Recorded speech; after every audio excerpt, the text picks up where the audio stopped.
hoje, o que nós vamos fazer é aquilo que se chama um spin-off, né? Algo que não é necessariamente uma sequência da exposição da manhã e não está dentro da sequência das exposições que nós faremos, mas é algo que não vou dizer eu senti, é chato dizer eu senti, mas que eu precisava trazer para a igreja. É uma ministração que Deus me deu numa noite que teve poucas horas essa noite, porque o meu coração foi elevado aos céus.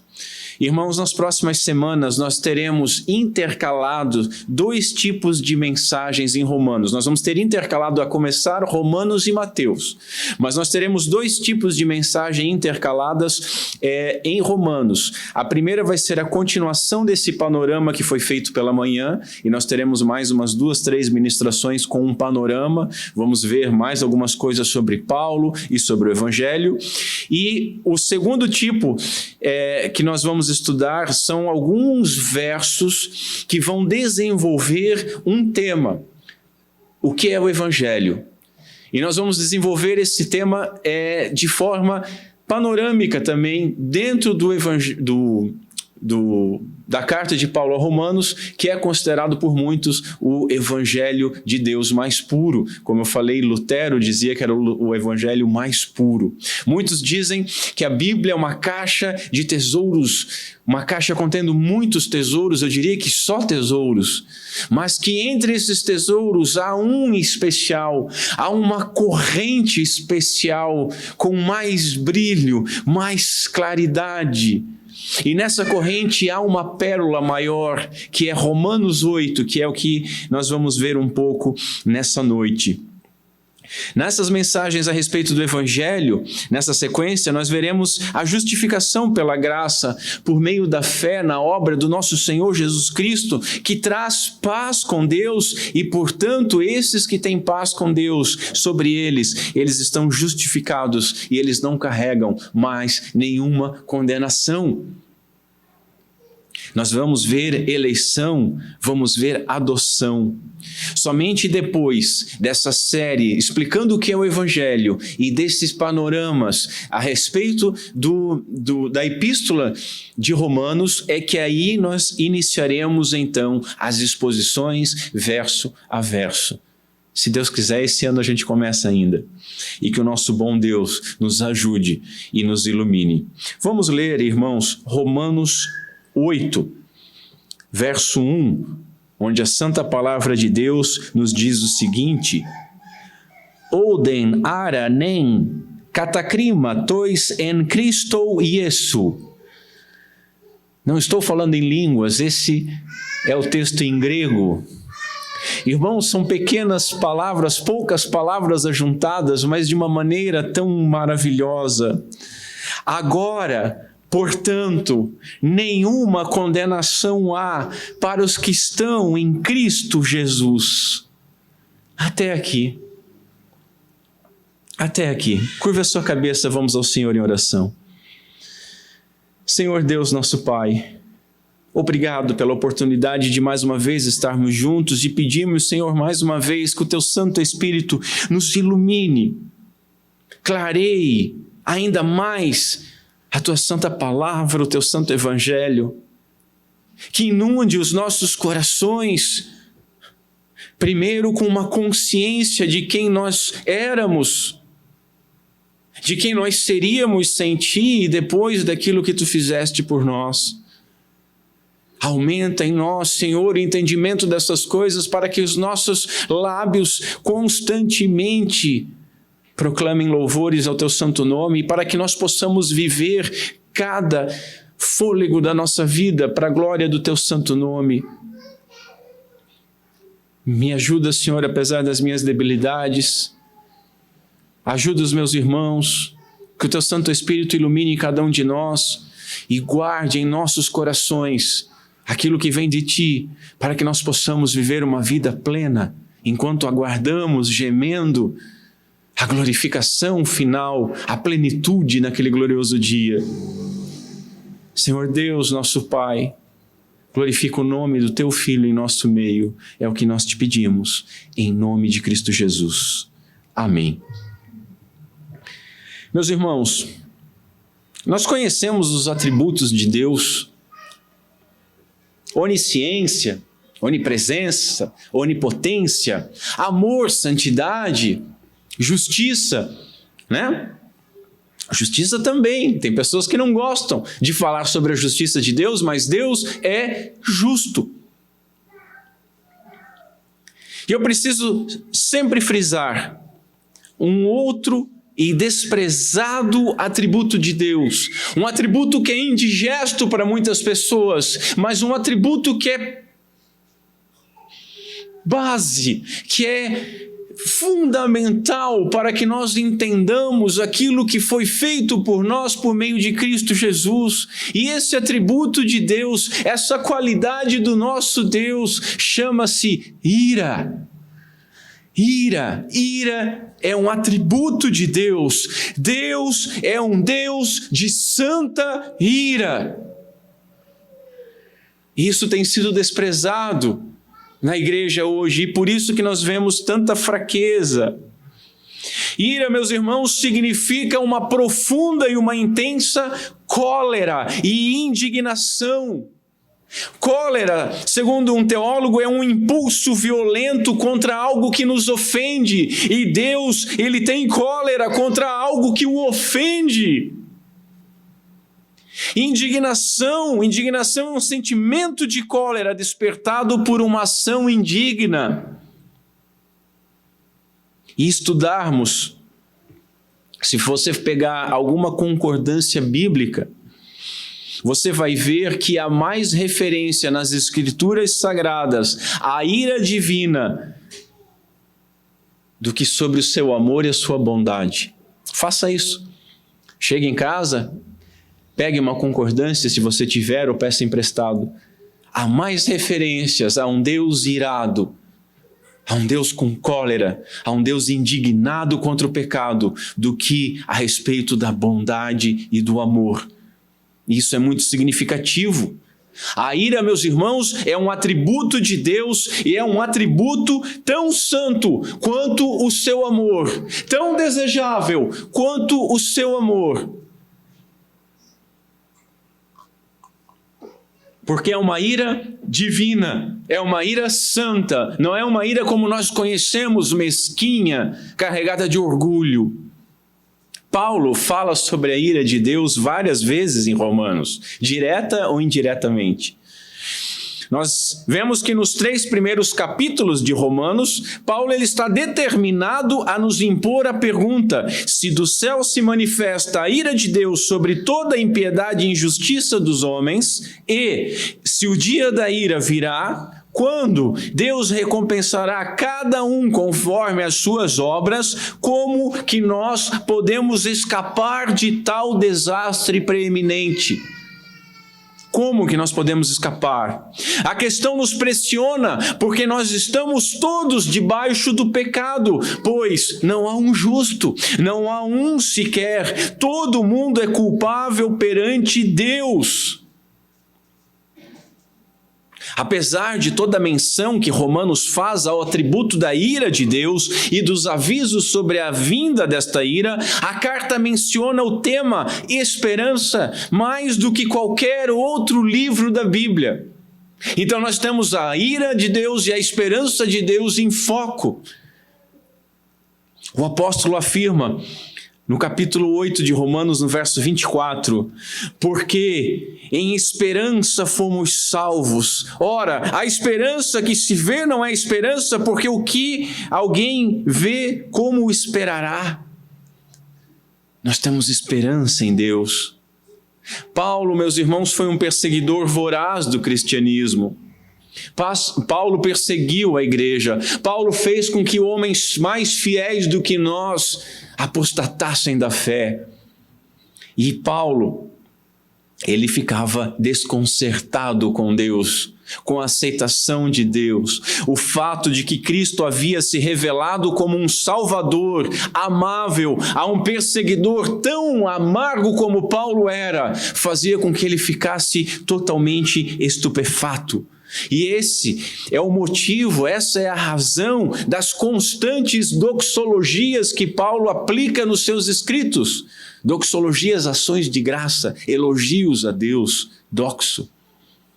Você pode ver que você está lendo algum escrito de Paulo, daqui a pouco ele está glorificando a Deus, porque ele não consegue se conter, porque ele sabe quem ele era e o que foi feito por ele. Que nós possamos, junto com o apóstolo, termos constantes ações de graças em nossos lábios. Meus irmãos, em primeiro lugar, nós temos que aprender o seguinte, eu tenho insistido nesse ponto. O que é o Evangelho? Boas novas, é resposta pronta. Agora, boas novas, elas necessitam de más novas. O grande motivo por que as pessoas não valorizam o Evangelho é porque não compreendem a situação que se encontram. As pessoas não compreendem as más novas. A igreja nos nossos dias, meus irmãos, tem sido corrupta a tal ponto de roubar dos homens a doutrina da ira de Deus, da condenação do homem, as más novas, porque querem juntar pessoas, mas juntam pessoas, não juntam crentes. Porque juntam pessoas que não sabem de fato que estavam condenadas e que não compreendem que estavam completamente condenadas e que não havia nada que elas pudessem fazer, mas que foi feito por meio de Cristo Jesus. As pessoas vêm para resolver problemas. As pessoas vêm para resolver casamento, filhos mal educados, problemas financeiros, problemas no trabalho. Isso não é evangelho, irmãos. Isso está tão longe do Evangelho como o Oriente do Ocidente. Eu tenho 2 objetivos daqui em diante com os irmãos. Primeiro, fortalecer a fé e extrair o máximo possível de louvor de cada um dos lábios de cada um dos irmãos. E o segundo objetivo é despertar a fé naqueles que não têm, pois não há condenação apenas para aqueles que creem em Cristo Jesus. Todos os demais, todos aqueles que não creem em Cristo Jesus, a condenação continua sobre eles. Portanto, o texto que nós lemos começa com portanto. Portanto. Portanto, meus irmãos, é uma conjunção conclusiva. Ela conclui alguma coisa, ela conclui algum pensamento. Sempre que você está lendo a sua Bíblia e você chega num portanto ou num mas, você tem que puxar o freio de mão e pensar o seguinte, peraí, o autor, ele está falando que portanto alguma coisa, eu tenho que ter entendido bem o que ele falou antes. Porque se eu não entendo o que ele falou antes, eu não entendo esse portanto. E Paulo usa o portanto.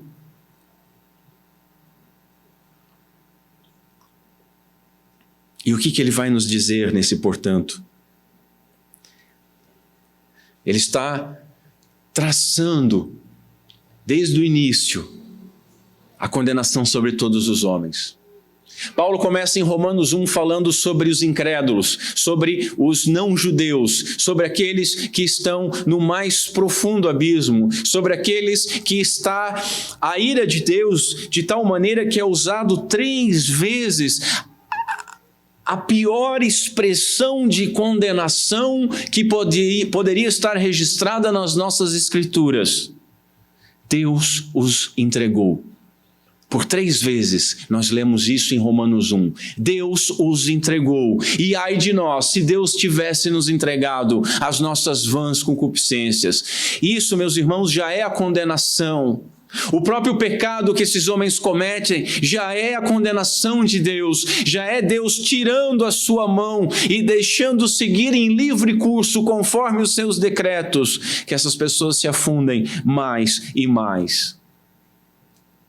Ele demonstra a corrupção dessas pessoas. Elas não entenderam Deus. Elas até compreendiam que há alguma coisa, mas elas trocaram a glória de Deus por glória de criaturas.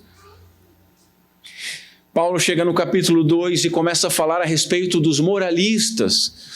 Vocês julgam os outros, mas vocês julgam e fazem o mesmo, e vocês acham que com isso está tudo bem? E Paulo bate em todos aqueles que têm uma justiça própria, aquelas pessoas que dizem, eu não faço isso, eu não faço aquilo, eu não faço aquele outro, eu não sou tão ruim, Deus me aceita de alguma forma. E Paulo diz, não, porque você faz as mesmas coisas. Então Paulo pega, como ele já tinha batido nos gentios, aqueles que não são judeus, Paulo pega e começa a bater então nos judeus. E trabalha com os judeus, mostrando que eles também estão debaixo da condenação. Perdão. E aí ele chega no capítulo 3, naquela definição maravilhosa e terrível ao mesmo tempo. Todos pecaram. Estão debaixo da ira de Deus. Nós encontramos lá no verso 23, porque todos pecaram e destituídos estão da glória de Deus. Todos, não importa se você é judeu ou não judeu. Mas ali ainda, ele começa a trabalhar, sendo justificados gratuitamente por sua graça. Notem, irmãos, não é o nascimento, não são as boas obras, não é a obediência à lei, não é ser circuncidado ou não circuncidado, mas é unicamente por meio da graça. Gratuitamente que as pessoas podem ser justificadas. É fé nessa graça, fé que Paulo já tratou em Romanos capítulo 1, 17, o justo viverá pela fé. O justo é feito justo pela justiça de Deus, e a justiça de Deus se revela no justo que vive pela fé. E aí Paulo vai para o capítulo 4, e no capítulo 4 ele vai dizer, peraí, eu estou inventando alguma coisa nova? Não, queridos, olhem para o pai Abraão. Abraão não foi justificado por obras, ele foi justificado pelo quê? Por fé. E porque ele creu, isso lhe foi imputado como justiça. O nosso pai, Paulo está dizendo para os leitores, o nosso pai Abraão. E eu posso dizer para os irmãos, o nosso pai Abraão. Porque Paulo vai defender aqui claramente que Abraão é pai dos que estão debaixo da circuncisão e dos que não estão debaixo da circuncisão, dos judeus e dos gentios. Ele creu e isso lhe foi imputado por justiça, e nós devemos imitá-lo e devemos crer, e isso nos será imputado como justiça. No capítulo 5, Paulo vai tratar da questão do primeiro Adão e do segundo Adão. O pecado entrou pelo primeiro Adão, mas a justiça de Deus entra no mundo por meio do segundo Adão, que é Cristo Jesus. E Paulo começa no capítulo 5 dizendo o seguinte: tendo sido justificados pela fé, temos paz com Deus, por meio do nosso Senhor Jesus Cristo, pelo qual também temos entrada pela fé a esta graça. Qual é o resultado da graça de Deus que justifica o pecador? O pecador tem paz com Deus. O pecador é justificado por fé, pela graça, e agora ele tem paz com Deus. Ele não está mais debaixo da ira de Deus. E aí Paulo vai argumentar no capítulo 6, porque as mentalidades mundanas já se levantam e dizem o seguinte: peraí, se eu não sou justificado por obras, se eu sou justificado por fé, pela graça de Deus, então eu posso viver como eu quero. E Paulo vai dizer: não, permaneceremos no pecado para que a graça abunde? De maneira alguma, de jeito nenhum, não. E ele vai tratar desse assunto em Romanos 6. Depois, em Romanos 7, ele vai tratar da grande luta da nova vida. A nova vida que é dada, ela luta contra a velha natureza, e isso é um constante, essa é a nossa batalha espiritual, onde o nosso eu constantemente guerreia contra as coisas do Espírito, e nós vamos avançando na fé, mas muitas vezes nós tropeçamos, muitas vezes nós queremos fazer algo e não fazemos aquilo que queríamos fazer, e aquilo que nós não queríamos fazer, nós fazemos, e aí Paulo diz: miserável homem que sou, e nós poderemos dizer junto com ele: miseráveis homens que nós somos, quem nos livrará do corpo dessa morte? E aí com isso Paulo chega em Romanos 8 que nós lemos. Mas eu ainda vou falar uma coisa. A parte de Romanos 6 e 7, eu concordo com alguns autores que dizem que o portanto de Romanos 8, ele retoma o raciocínio de Romanos 5. Que Romanos 6 e Romanos 7 é quase que um parênteses no meio da argumentação de Paulo. Então Paulo trata que todos caíram, todos pecaram, todos estão debaixo da ira de Deus, mas que todos podem ser salvos por meio da graça, por meio da fé, da justificação, por meio da fé. E aí ele trata do pai Abraão, e aí no capítulo 5 ele vai dizer o primeiro, portanto, não há mais ira, vocês estão em paz, paz com Deus, paz com Deus. Isso é maravilhoso, irmãos. Tendo sido, pois, justificados pela fé, temos paz com Deus. Temos paz com Deus porque antes não tínhamos, porque Deus está virado. Porque nós nascemos em delitos e pecados, porque nós nascemos debaixo da ira de Deus, mas em Cristo Jesus nós temos paz com Deus. E aí isso está diretamente ligado com Romanos 8, que vem o outro portanto. Uma vez que nós temos paz com Deus, portanto, não há nenhuma condenação. E se não há nenhuma condenação, isso não significa que nós podemos viver de qualquer jeito, como Romanos 6 fala. Muito pelo contrário. Mas se nós temos paz com Deus e não há nenhuma condenação no nosso caminhar, quando nós encontramos as dificuldades, quando nós somos esmagados pela nossa própria concupiscência, nós continuamos firmes, porque não há mais ira sobre nós. Nós estamos em paz com Deus. E tendo paz com Deus, não há nenhuma condenação sobre nós. Não é mais a nossa obediência, nós obedecemos porque somos filhos e devemos obedecer ao Pai. Não são as nossas boas obras nós fizemos porque nós fomos eleitos para fazê-las e fomos salvos para fazer boas obras, mas não são as nossas boas obras. É tudo por graça, pela justiça de Deus, no mérito de Cristo Jesus na cruz, que nós nos apropriamos por meio da fé. Em segundo lugar, irmãos, nós encontramos o termo agora. Vimos o portanto, até agora nós estávamos olhando só o portanto. Agora vamos ver o agora.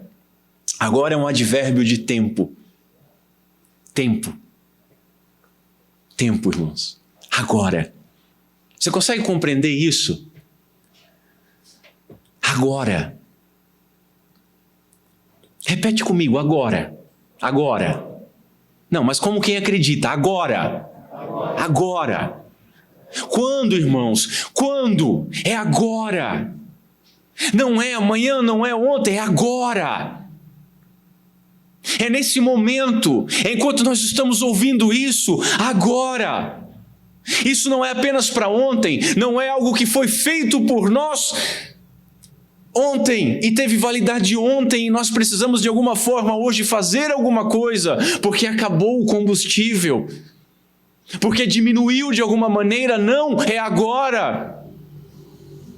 Não importa também o que fizemos ontem, o que éramos ontem, porque nós não olhamos para trás, mas mantemos os nossos olhos para frente, olhando para o prêmio da nossa soberana vocação, mantendo os nossos olhos firmes no autor e consumador da nossa fé. E porque o autor e consumador da nossa fé não é homem para que minta, não muda de ideia e é todo perfeito, é o mesmo ontem, hoje e sempre, então nós podemos dizer agora. Agora. Notem que não é amanhã. É ontem, é hoje e é amanhã, mas não é amanhã, não é algo que você está fazendo, não é algo que você está desenvolvendo, você não está fazendo coisas para ser justificado por Deus, você não está cumprindo coisas para ser justificado por Deus, você não tem que cumprir coisas para ser justificado por Deus, porque isso não é o Evangelho não é aquilo que nós fazemos, o Evangelho é aquilo que Deus fez por nós por meio de Cristo Jesus. Então, irmãos, é agora. Agora, nesse momento, E o que nós encontramos logo depois desse agora? Nenhuma. Nenhuma, irmãos. Você entende isso? Repete comigo, nenhuma. Mas agora repete como quem crê. Nenhuma. É nenhuma.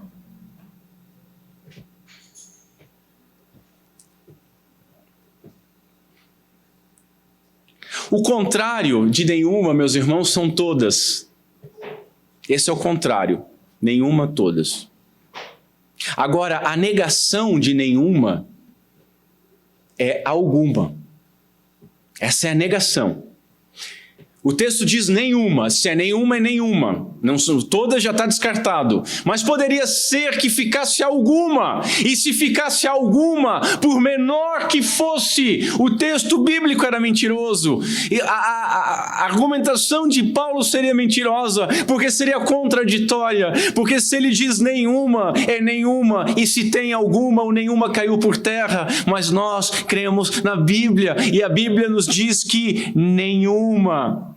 Meus irmãos, não são apenas algumas, não são algumas sentenças, não são algumas condenações, mas Cristo levou em nosso lugar toda a sentença de morte e todas as nossas condenações, todo o nosso pecado, Cristo Jesus carregou no Calvário. De tal maneira que nós podemos encontrar conforto para cantar de alegria o ano inteiro, só com essa palavra, nenhuma. Eu falei o ano inteiro, a vida inteira. Nenhuma. Nós somos falhos, nós somos pecadores, nós continuamos lutando contra o pecado. E quando nós pecamos, as pessoas apontam o dedo para nós, as pessoas nos acusam. Às vezes nós mesmos nos acusamos, nós mesmos olhamos para o espelho e dizemos assim, será que eu sou de fato um crente? Não pode, eu tenho pensado isso, eu tenho pensado aquilo, eu fiz isso, eu deixei de fazer aquele outro, será que eu sou crente? E o que Paulo está nos ensinando? Nem uma. Então nesse momento nós temos que fazer igual o salmista que falava com a sua própria alma, e dizer assim, fica quieto, Alberto, fica quieto, é nenhuma condenação há para aqueles que estão em Cristo Jesus. Mas aí o inferno se levanta, Satanás se chama acusador, e aí ele nos acusa, e aí ele diz, olha, você fez isso, você fez aquele outro, e aí você pode dizer, nenhuma, porque quando você diz nenhuma, você está emprestando a sua voz para a voz de Cristo Jesus, nosso Senhor e Salvador, o verbo da vida, e é o verbo da vida que diante do trono de Deus diz para todo mundo, nenhuma.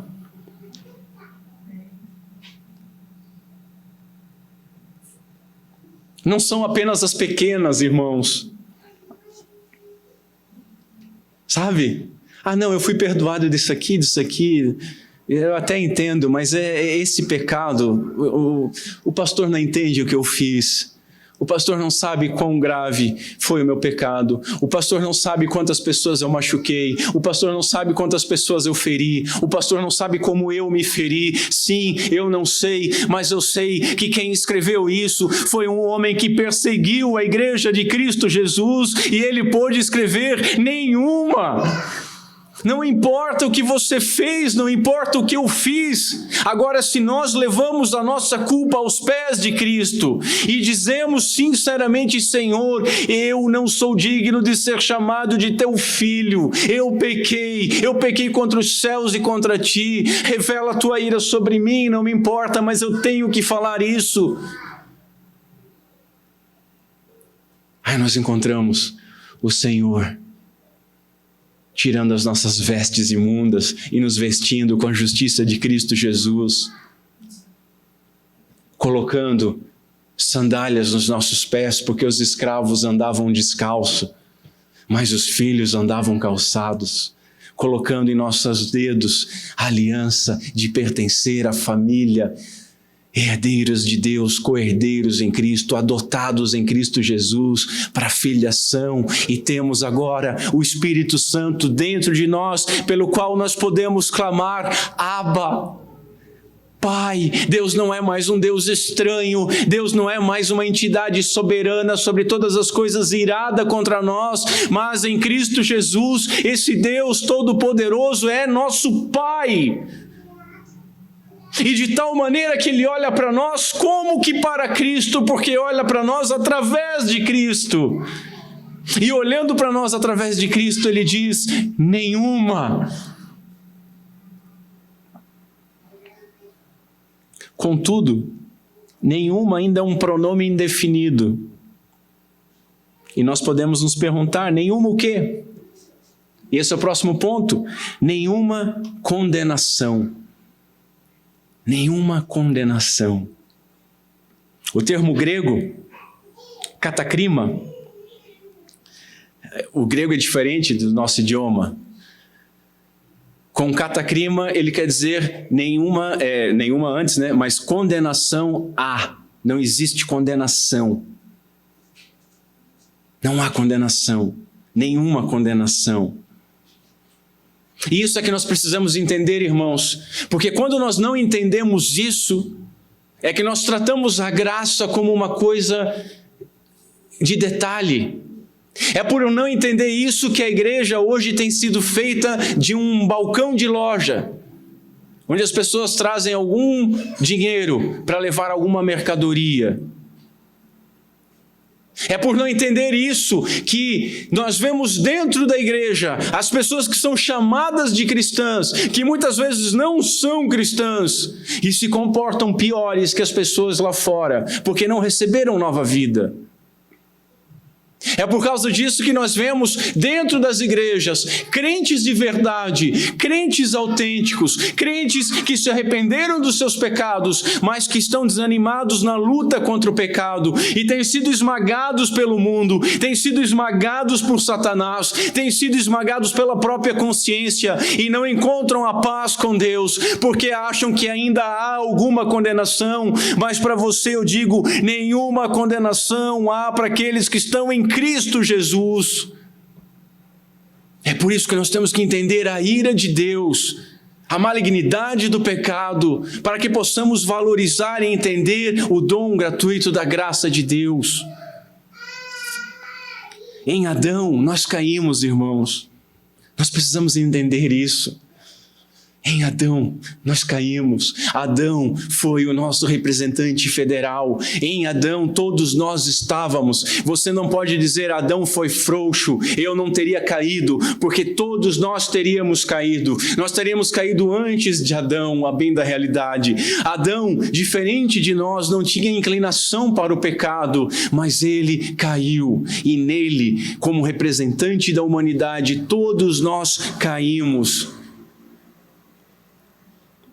Deus deu uma ordem, Deus deu tudo, Deus deu o paraíso, Deus deu todas as maravilhas, Deus deu alimentação, Deus deu a sua presença todo dia, junto com aquele casal abençoado, mas isso não foi suficiente, isso não satisfez. Eles tiveram que dar ouvido para a serpente, havia talvez alguma coisa a mais. Olha, eu acho que Deus não está sendo bem honesto com vocês, Ele não quer na realidade que vocês sejam iguais a Ele, porque o dia que vocês desobedecerem, vocês serão iguais a Ele. A cantinela do inferno é sempre oferecendo o pecado para nos dar liberdade, quando na realidade está nos escravizando e nos matando com o pecado. Olha para o Éden, irmão, olha para o Éden. É lá que nós vamos entender um Deus eterno que criou todas as coisas a partir do nada. Ele não precisava ter criado absolutamente nada. Ele era perfeito. Ele tinha o amor ao Filho, ao Espírito Santo. A Santa Trindade gozava de um fluxo de amor que nós não conseguimos nem compreender. Ele era completo em si mesmo, ele não precisava de ninguém para bater palma para ele. Ele cria a humanidade para que a humanidade se regozije nele, para que isso seja a alegria da humanidade. O nosso principal objetivo é glorificar a Deus, não porque Deus precisa, mas porque isso é bom para nós, porque isso é a excelência da nossa criação. Mas e aí? Você olha para o Éden e você vê a Eva. E a Eva está olhando para a árvore. E Satanás está falando com ela.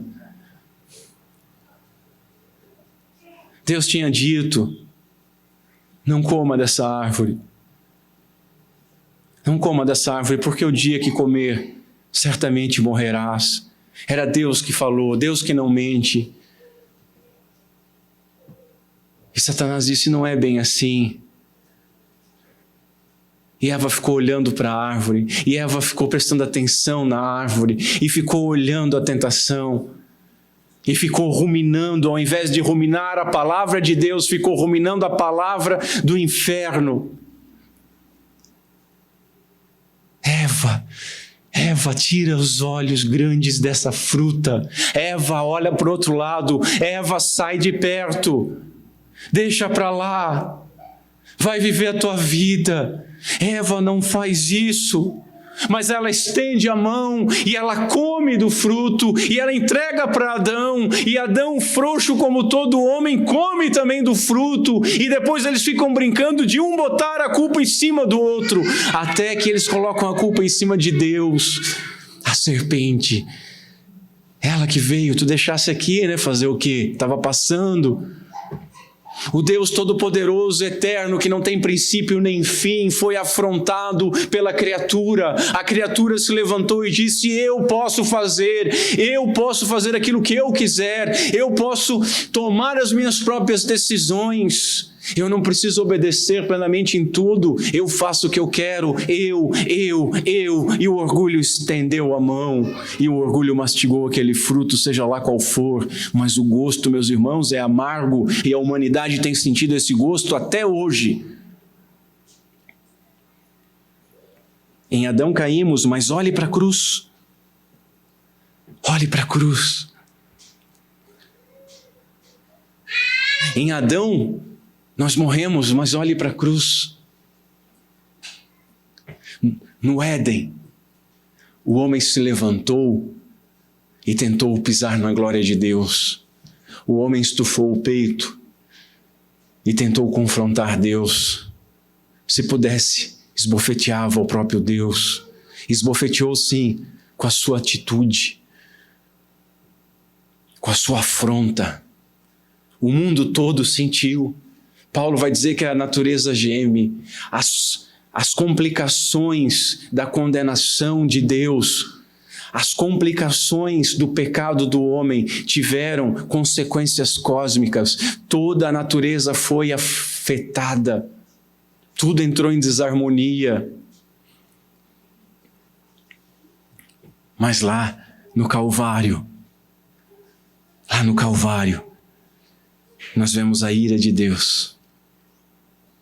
Lá no Calvário nós vemos Deus homem, o homem Deus, o perfeito, nu, sangrando, fragilizado, espancado, escarrado, trôpego, inocente, em silêncio, humilhado, zombado, e ele segue firme com a sua cruz. E ele é pregado naquele madeiro. É olhando para o Éden que nós entendemos a nossa condição humana, natural, de pecadores, de quão merecíamos a ira de Deus, porque nós estávamos lá e nós estendemos a mão e nós ajudamos a mastigar aquele fruto. Mas é olhando, meus irmãos, para a cruz do Calvário que nós encontramos a nossa posição agora em Cristo Jesus, porque na cruz do Calvário, a ira de Deus, toda a ira de Deus, a ira que estava definida para os filhos de Deus, que era para ser dos filhos de Deus, caiu sobre o Filho, sobre Cristo Jesus. Eu sempre digo isso na ceia, meus irmãos. Aquilo que Jesus experimentou, nós jamais experimentaremos. Aquilo que Jesus experimentou, toda a humanidade que estiver sem Cristo vai experimentar eternamente. Mas nós que estamos em Cristo, Ele já recebeu, Ele pagou. Nenhuma condenação há. Olhe para a cruz.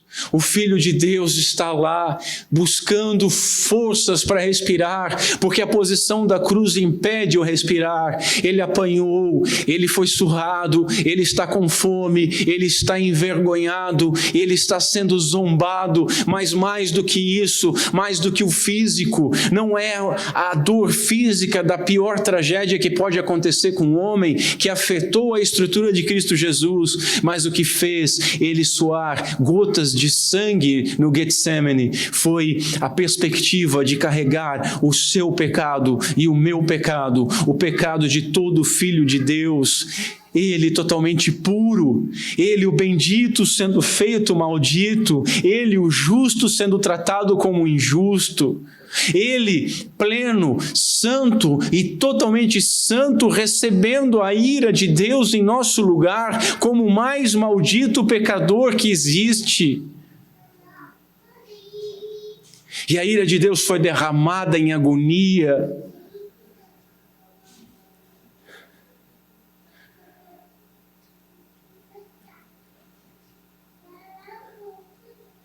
O cálice da ira de Deus que Cristo bebeu em nosso lugar fez ele proclamar: Eli, Eli, lama sabachthani. Deus meu, por que me abandonaste? O dano da segunda morte que era para nós sentirmos, as agonias do inferno, as agonias de sabermos o que nós fizemos. Nós não entendemos o nosso pecado se nós não olharmos para a cruz de Cristo e vermos Cristo dizendo: Pai, perdoa, porque eles não sabem o que fazem. Nós não sabemos o sofrimento que foi infligido ao nosso Senhor. Nós não sabemos aquilo que nós merecíamos. Nós não conseguimos quantificar o que nós merecíamos receber, mas não merecemos, porque Cristo recebeu em nosso lugar. E essa oração continua viva, porque muitas vezes nós continuamos fazendo coisas. Deus meu, por que me desamparaste? E quando tudo estava pleno, quando tudo estava pago, quando não tinha mais o que ser feito, quando a punição tinha sido totalmente derramada, quando Cristo Jesus expiou o nosso pecado, morreu em nosso lugar, quando os méritos dele estavam prontos para ser transferidos para nós, havia ainda a propiciação, a ira de Deus precisava ser satisfeita, e quando a ira divina foi satisfeita nos lombos de Cristo Jesus, ele disse: tetelestai, está consumado, acabou. Agora, nenhuma condenação há, acabou, eu recebi ela toda. Senhor, em tuas mãos eu entrego o meu espírito, porque acabou. O que era para fazer eu fiz, o que era para receber eu recebi, e eu recebi de tal maneira que ninguém, nunca, jamais que estiver em mim, em Cristo Jesus, vai receber aquela punição.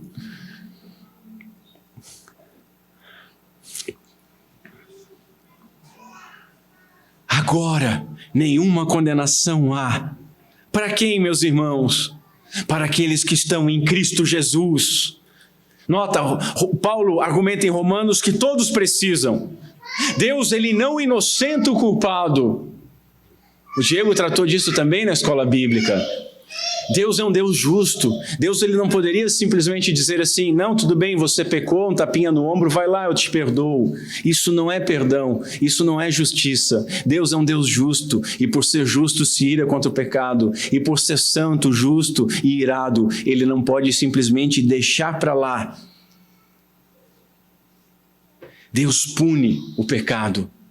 Aquilo que o homem plantou, ele colherá.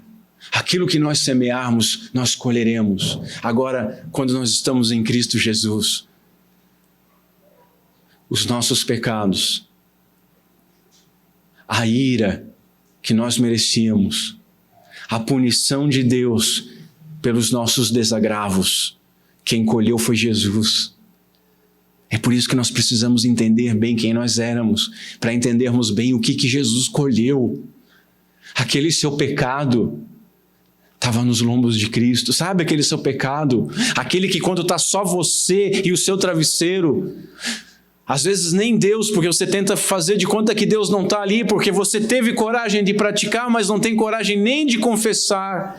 Ou talvez você confessou, mas o teu pecado é tão grave, é tão hediondo, é tão mesquinho, que você acha que Deus não vai poder te perdoar. Meu irmão, Ele pode, porque nenhuma condenação há, porque aquele pecado já foi julgado. Ah, Deus vai me condenar, por isso Ele já condenou. Cristo recebeu a minha e a sua condenação. Nenhuma condenação há. O justo pelos injustos. Não importa então, irmão, quem você foi, não importa o que você fez, não importa quando você chegou ao Evangelho, o que importa é você estar em Cristo. Se você for chamado para trabalhar logo cedo pela manhã, porque estava desocupado, como aquela parábola diz, ou se você foi chamado só às 5 da tarde, pouco importa. A única coisa que importa é estar em Cristo. Porque se você não estiver em Cristo, tudo isso que eu falei ainda está sobre você.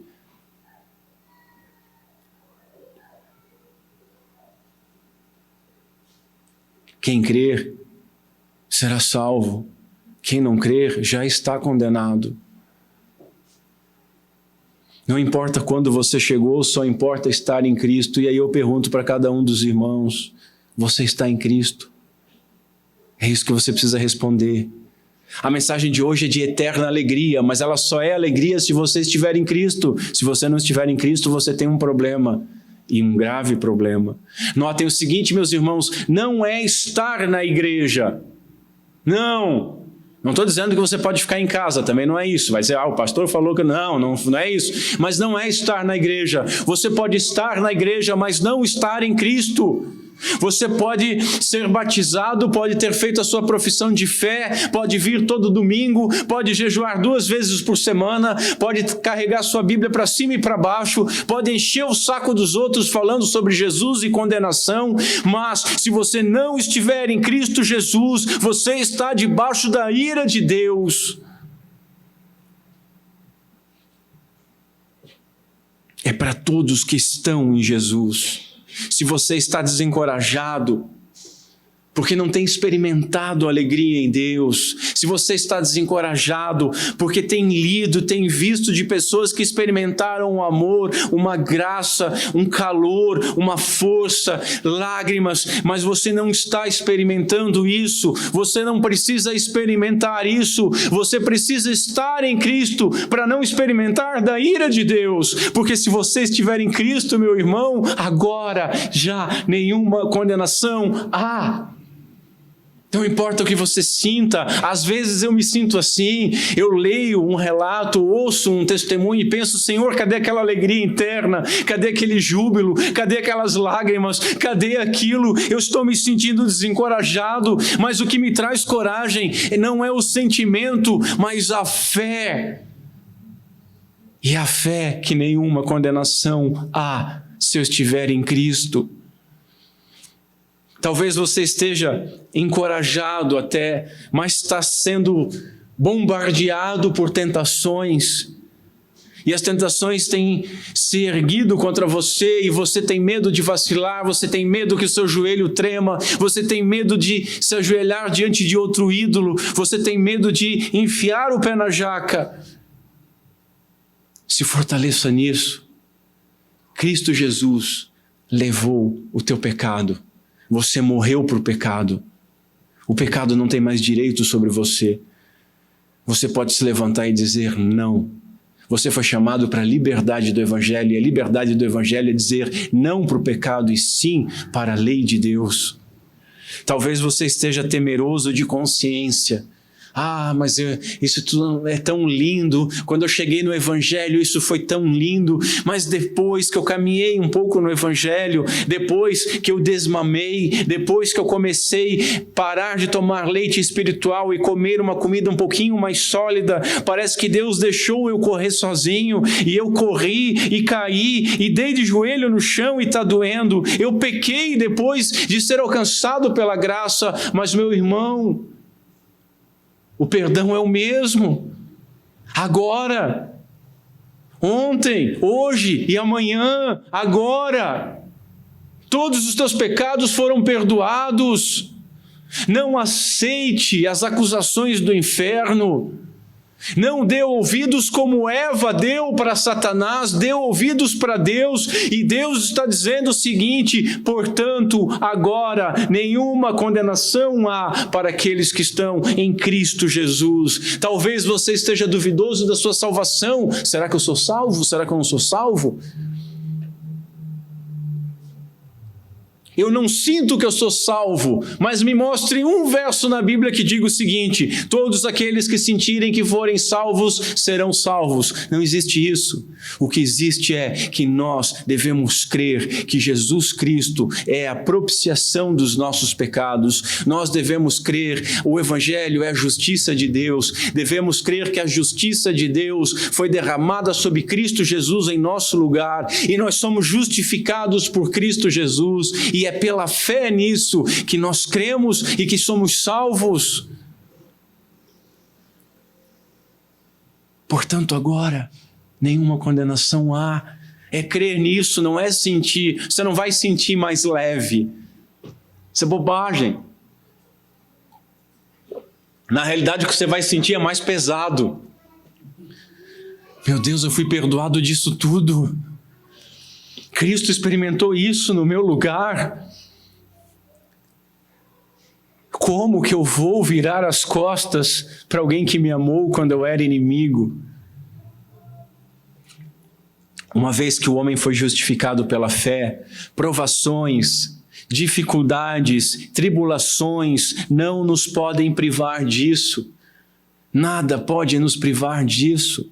A nossa justificação não é resultado das nossas obras, dos nossos esforços, das nossas conquistas, da nossa obediência à lei, mas a nossa salvação é o resultado do amor de Deus por nós, e Ele nos justificou pela graça, mediante a fé, obra essa de Deus, porque o Evangelho, eu repito, é aquilo que Deus fez, e tudo isso é resultado do amor de Deus por nós.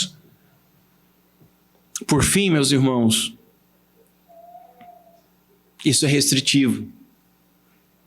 Portanto, agora, nenhuma condenação há para os que estão em Cristo Jesus. É para todos.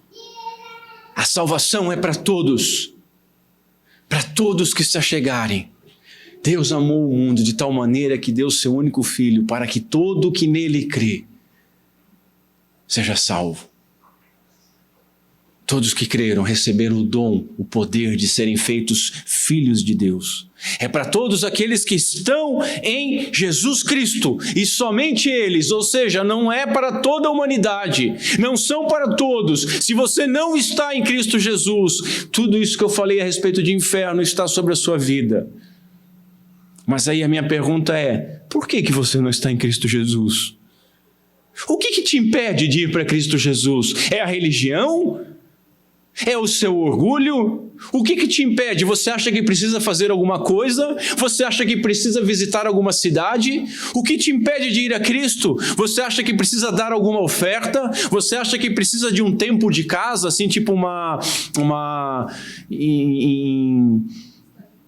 carência, você tem que ficar numa carência. Não, eu tenho que ficar tanto tempo na igreja em carência e depois eu vou ser salvo. O que te impede, meu irmão, de ir a Cristo? Quando Ele diz: vinde a mim, todos os que estáis cansados e sobrecarregados.